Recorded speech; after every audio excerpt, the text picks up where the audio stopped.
Okay, so I've kind of showed you a little bit here of the carving on the front, but then I'll show you how to do it on the back, just so you kind of see what it will look like.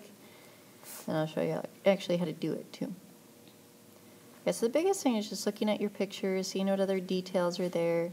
So I have my armor here. Periodically I'll smooth stuff out, and at this point the clay is pretty stiff. It hasn't started turning white. If it's turning white, it's getting too dry and it's very, very fragile. So if it's turning white, I wouldn't try to do too much of this.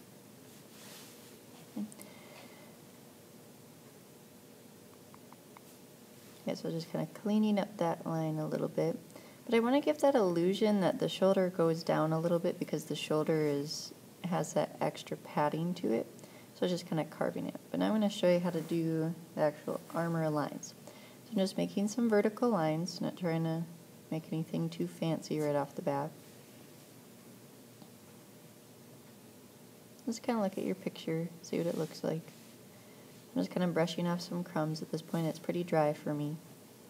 I'm going to do some horizontal lines, so working with the contour of the form. Okay, I'm not just kind of wreaking havoc on drawing lines across. That's not going to do it. Okay, you want to have a pretty even depth all the way across, so just take your time. Going slower is actually faster in this case. Now, on the picture I have of the archer, you can tell that some plates are overlapping others. So I want to try to give that illusion. Okay, so I'm going to carve away the one that is underneath. So I'm just kind of turning my bamboo stick at an angle and just kind of scraping away a little bit.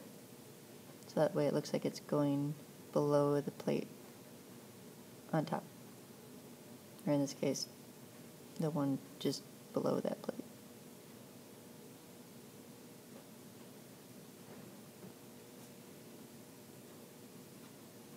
Okay, so I'm going to do it again because in that third row it'll look like it's on top of the second row.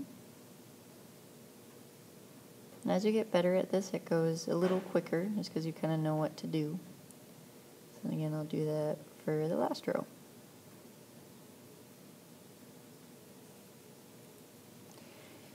And for now, I'm basically going to do the same thing but with the vertical lines, except on this, there's kind of the two middle ones are on top of the two outside columns. So I'm just kind of scraping away.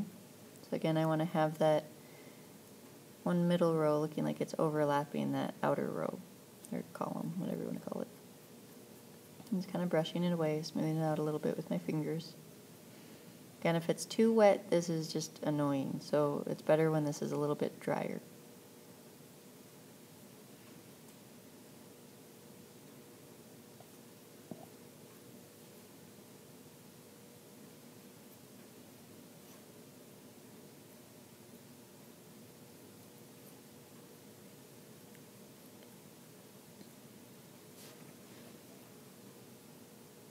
Going to keep it going. Now this one is going to go the other way, so I want it to look like the one to the right is on top and the one to the left is below that. It doesn't have to be perfect, but just do your best with it.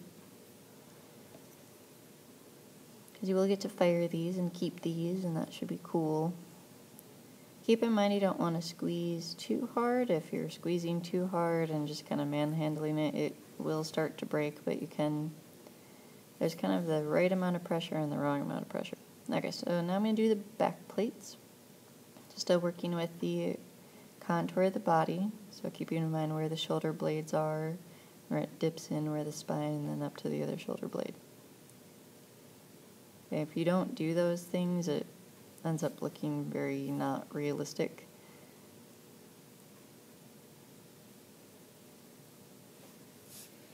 As there's less of a bump, then you don't have an issue. Start doing vertical lines again.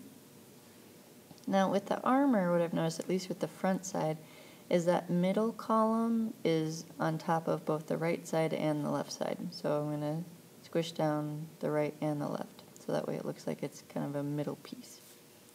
Now I know it has, a lot of them have like these stud looks. that's up to you if you want to try to carve those in. You don't have to. You could make just little dots for them, but I wouldn't worry too much about it. You get the general idea at least by doing this kind of grid format. So again, carving away so it looks like it's underneath. Just kind of pulling the little chunks of clay off so they're not in my way. So your desk will get pretty messy at this stage. Is what it is.